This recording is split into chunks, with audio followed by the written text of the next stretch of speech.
So the question then is, how's the bay doing?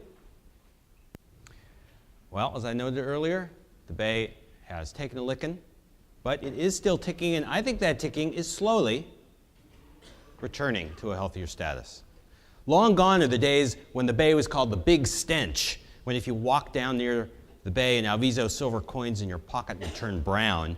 The bay is safe for contact recreation under a vast majority of conditions, and it's a pleasure to be around. Modern sewage treatment has continued reducing inputs of pollutants. Here's the picture for copper and nickel discharge from sewage treatment plants.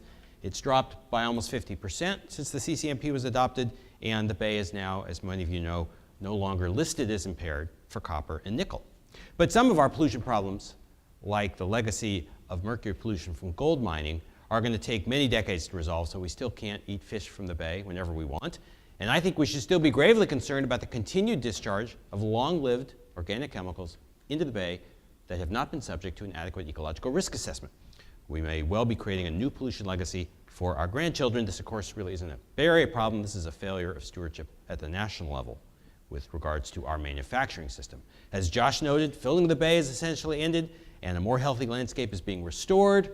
We are in the process of one of the major habitat restoration projects in the United States as we convert the South Bay salt ponds to tidal marshes. And there's already evidence that fish and wildlife are making use of these newly restored habitats, even though they're in their early stages of development. These species, though, are still facing other threats from exotic species, from pollutants that bioaccumulate and have subtle toxic effects, and the impact of predators like crows and cats that can make very good use of the human-dominated landscape. As Tina noted, fish are showing signs of decline in most areas of the bay, and this is due, at least in part, to our inability to achieve our goals for increasing freshwater availability in most years.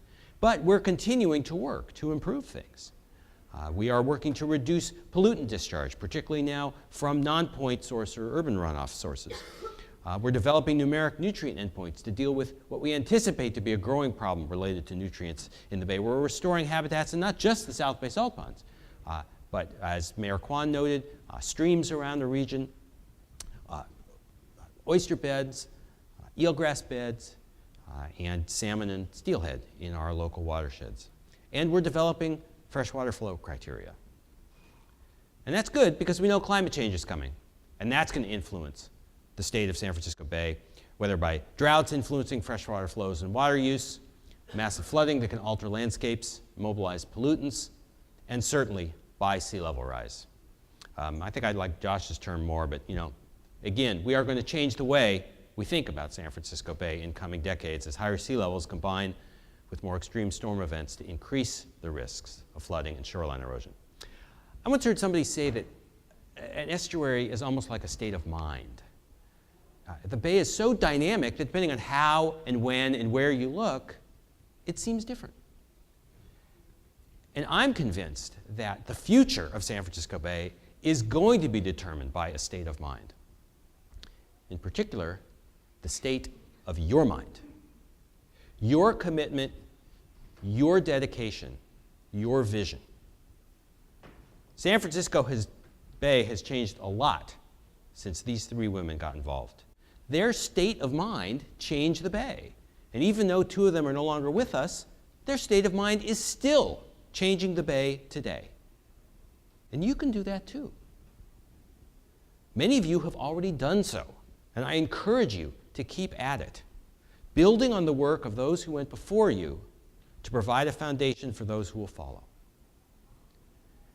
As a result, we have made major strides in slowing the deterioration and sometimes turning around the deterioration of this irreplaceable ecosystem, and we can now see the physical manifestation of our efforts.